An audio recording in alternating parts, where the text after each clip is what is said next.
NI एक तरह का टेम्पलेट बन चुका है। हर मीडिया आउटलेट इसका कंटेंट कॉपी करता है। टाइम्स नाउ से लेकर रिपब्लिक टीवी तक सब एनआई के ट्वीट्स को न्यूज बना देते हैं। सोर्सेज का मतलब एनआई की डिक्शनरी में होता है व्हाट्सएप फॉरवर्ड या फिर बीजेपी की आईटी सेल का ट्वीट। सैटेलाइट अलर्ट, एनआई ने बोला था, एनआई ने बोला तो मोदी ने बोला, और मोदी ने बोला तो भगवान ने बोला, और जब भगवान ने बोला तो सवालात उठाना एंटी नेशनल। जब भी किसी न्यूज के नीचे एनआई लिखा होता है तो कुछ लोग समझते हैं कि भाई बात पक्की है, जैसे खुद मोदी जी ने मेल भेज दिया हो। लेकिन दोस्तों, असली जर्नलिज्म और व्हाट्सएप यूनिवर्सिटी में फर्क होता है, और उस फर्क का नाम है सच और एनआई का झूठ। यहाँ चलती है सिर्फ स्क्रिप्टेड न्यूज, स्क्रिप्टेड ओपिनियंस और हाँ, स्क्रिप्टेड नेशनलिज्म भी। एशियन न्यूज इंटरनेशनल नाम तो बड़ा ग्लोबल लगता है, लेकिन काम पूरा लोकल गोदी। भाई साहब, आप चाहें किसी भी इंडियन न्यूज पे चले जाओ, हर जगह एक ही कॉपी पेस्ट चल रहा होता है, एनआई का स्टिकर। आज की वीडियो में हम एक्सपोज करेंगे एनआई की असलियत, कैसे ये सो कॉल्ड न्यूज एजेंसी एक डिसइंफॉर्मेशन फैक्ट्री बन चुकी है, कैसे ये पाकिस्तानी जर्नलिस्ट के कंटेंट को ट्विस्ट करती है, कैसे इसने डिसइंफॉर्मेशन इंटरनेशनल इन्वेस्टिगेशन में शर्मिंदा कर दिया भारत को, और कैसे सिस्टम का एक स्टेंटल पार्ट बन चुका है जिसका काम सिर्फ एक ही है, blame Pakistan, safe BJP, sell nationalism. Asian news international यानी एनआई की बुनियाद रखी गई थी 1971 में। पहले इसका काम था इंटरनेशनल फुटेज और वीडियो क्लिप्स को प्रोवाइड करना, खासकर फॉरेन ब्रॉडकास्टर्स को। लेकिन धीरे धीरे एजेंसी शिफ्ट हो गई एक पॉलिटिकल टूल में। 90s के बाद जब मीडिया लिबरलाइज हुआ तब प्राइवेट चैनल्स का बूम आया, लेकिन साथ ही आया सेंट्रलाइज न्यूज का कल्चर। एनआई ने इस गैप को फिल किया और बन गया हर चैनल का प्राइमरी सोर्स, चाहे जी हो, आज तक, रिपब्लिक टीवी या टाइम्स नाउ। पहले सब कुछ ठीक था, लेकिन सन 2014 के बाद एनआई का रंग बदलने लगा। जब बीजेपी की सरकार आई और मीडिया पे कंट्रोल बढ़ना शुरू हुआ तो एनआई बन गए एक स्टेट स्पॉन्सर माउथ पीस। जो सरकार कहे वही खबर बन जाए, बस यही फॉर्मूला था। दोस्तों, सन 2020 में ईयू डिसइंफोलैब ने एक धमाका किया। इस यूरोपियन वॉचडॉग ने एक्सपोज किया एक ना सिर्फ डिसइंफॉर्मेशन नेटवर्क जो इंडिया से ऑपरेट हो रहा था, उस नेटवर्क के 750 plus fake media outlets, NGOs और थिंक टैंक्स शामिल थी। सबका टारगेट था पाकिस्तान को डिस्क्रेडिट करना और इंडिया की इमेज को पॉलिश करना। और गैस करो कौन था उस नेटवर्क का सेंटर पॉइंट? एनआई। हाँ, एनआई। ईयू डिसइंफोलैब के मुताबिक एनआई ने बरसों तक फेक एनजीओज और डिफरेंट यूएन रिप्रेजेंटेटिव के नाम से आर्टिकल पब्लिश किए, जिन्हें बाद में इंडियन मीडिया हाउस ने बिना वेरीफाई किए छाप दिया। मिसाल के तौर पे fake NGOs European organisation for Pakistani minorities का एक फैब्रिकेटेड रिपोर्ट एनआई ने ट्वीट किया, जिसके बाद में मल्टीपल इंडियन चैनल्स ने पिक किया।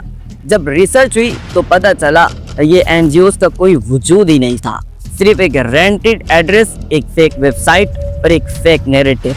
पाकिस्तान की कोई भी न्यूज हो, चाहे वो क्रिकेट हो, डिप्लोमेसी हो या फील्ड ट्रिप, ये एनआई अपने नेगेटिव ट्विस्ट देख के प्रेजेंट करता है। पहलगाम इंसिडेंट को ही ले लो, 22 अप्रैल सन 2025, जहां इंडिया में एक अटैक हुआ। बिना किसी प्रॉपर इन्वेस्टिगेशन के एनआई ने पहले 15 मिनट में पाकिस्तानी बेस्ड ग्रुप पे इल्जाम डाल दिया। No proof, no statement from investigation agencies, बस एक ही हेडलाइन, पाकिस्तान ने militants responsible for Pahalgam attacks. Sources का मतलब एनआई की डिक्शनरी में होता है व्हाट्सएप फॉरवर्ड या फिर बीजेपी की आईटी सेल का ट्वीट। हर बार जब भी पाकिस्तान किसी पीस इंटेटिव में होता है, एनआई को खुजली होने लगती है। या तो कोई नया अटैक ब्रेक होता है या फिर कोई लीक इंटेलिजेंस इनपुट आ जाता है और एनआई उसे तुरंत छाप देता है, बिना कंफर्म किए, बिना रिसर्च किए। एनआई एक तरह का टेम्पलेट बन चुका है। हर मीडिया आउटलेट इसका कंटेंट कॉपी करता है। टाइम्स नाउ से लेकर रिपब्लिक टीवी तक सब एनआई के ट्वीट्स को न्यूज बना देते हैं। इन्वेस्टिगेटिव जर्नलिज्म का जमाना अब गया, अब कॉपी पेस्ट जर्नलिज्म का दौर है। एक एग्जाम्पल ले लो, पुलवामा अटैक के बाद एनआई ने कहा था कि जैश ए मोहम्मद ने रिस्पॉन्सिबिलिटी ली है। जब फैक्ट चेक किए गए तो पता चला कि वो वीडियो पुराना था और कॉन्टेक्स्ट टोटली अलग था, लेकिन इस ट्वीट ने पब्लिक ओपिनियंस को इग्नाइट कर दिया। अब बात करते हैं इंडियन यूट्यूबर्स की, जिनके लिए एनआई एक गोल्ड माइन है। ये लोग एनआई की हेडलाइंस उठाते हैं, उस पर 15 मिनट्स की रेंटेड वीडियो बनाते हैं और कहते हैं दोस्तों देश खतरे में।